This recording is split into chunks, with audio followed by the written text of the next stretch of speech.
I'm Linnea Quigley, and you're watching Project Nerd. It's the best. Perfect.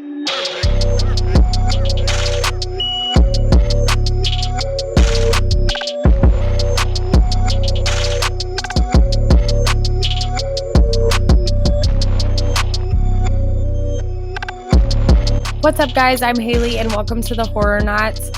This week's episode is going to be a little bit more of a rant rather than an episode or a conversation. But after a quick little surfing on Google, I realized that the consensus is that horror movies are inherently misogynistic. I've got a problem with that.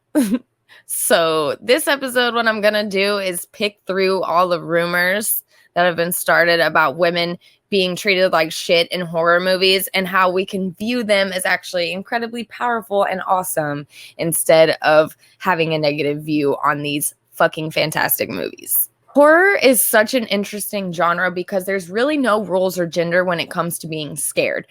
There's just such a range of ideas and motives that you can explore. And I think what makes this genre so beautiful is women. They virtually carry the entire genre. I mean, seriously, there is even a word dedicated to the women that survived the movie, which is Final Girl, coined from Texas Chainsaw Massacre in, I believe, 1974. Sally Hardesty was the first example of a final girl.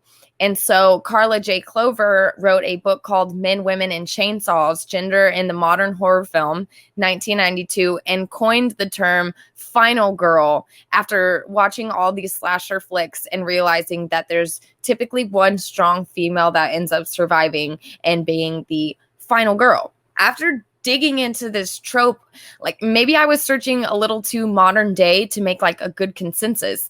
But what I realized is that a lot of people think that horror movies are inherently misogynistic and that the idea of a final girl is misogynistic. And that's really weird to me.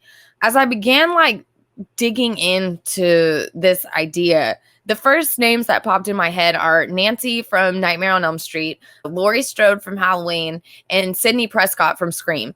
Obviously, these movies are a little bit far spread, but those are just really good examples of final girls that the movie is not at all viewing them as a victim or seeing them as a victim. I see them as like strong heroes of the film. I mean, Laurie Strode freaking still is in the movies, 30, 40 years later. Doesn't seem misogynistic. It seems like she beat Michael Myers' ass, and that's where we're at. And that's just talking about women who are actually like acting in the movie, not even the villainesses like Reagan from The Exorcist or Carrie or female women like that. And the fact that you could even say that you could view them as like weak or victim characters, like that doesn't even make sense. And these are older movies too. Okay, so I thought maybe I was looking into a little bit older movies. I started looking into new stuff. The Witch, Midsummer, Jennifer's Body, Saint Maud, all these movies that are literally carried by women and don't have the slightest inkling of misogynistic themes. But after thinking about it a little bit, I realized that maybe people who are writing these articles or like having these ideas are watching older movies.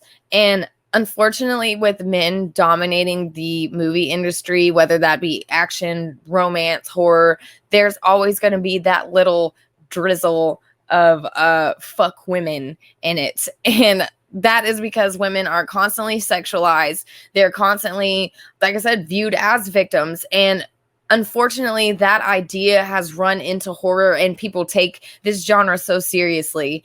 That's not true at all. The fact that you can create anything with horror and people are disturbed by that, I guess makes them feel like the movie could just be inherently just degrading to women, but I don't think that's true at all. I think horror movies are very empowering, and there's so many good performances from these incredible women in so many different movies, and I really hope that one day this view of women in horror movies can be changed and appreciated, because the idea that they aren't being treated the way they should in movies is crazy. I just think it's so empowering, and when I watch a movie with a badass female in it, I'm like, fuck yes. I don't care if she gets murked or whatever. If she's a strong ass bitch, we're here for it. Literally. But what I'm trying to tell you guys is it's super important to not go on the internet and look at things that people have to say and then carrying other people's views with you when you do things like watching a movie, especially watching a movie in the genre of horror. You can't take people's opinions with you. And when it comes to women, the only people who are going to be offended is women. If something is misogynistic, I promise I will be the first person on here to tell you that that shit's fucked up. Even Megan Fox's treatment in Jennifer's Body. The only reason I use it as an example is because I think the movie was really good and she was hot and it was different. But I mean, she even said she was treated like shit on set. They wanted her to show her titties, all that. So I do see the themes of how the actresses themselves are treated. But for you to take the whole idea of a movie and just taking it the wrong way and viewing women as weak sounds like a you problem and not a them problem. So hopefully this little rant changed your idea about how you see and view women in these cinematic masterpieces. But that's it for this week's episode.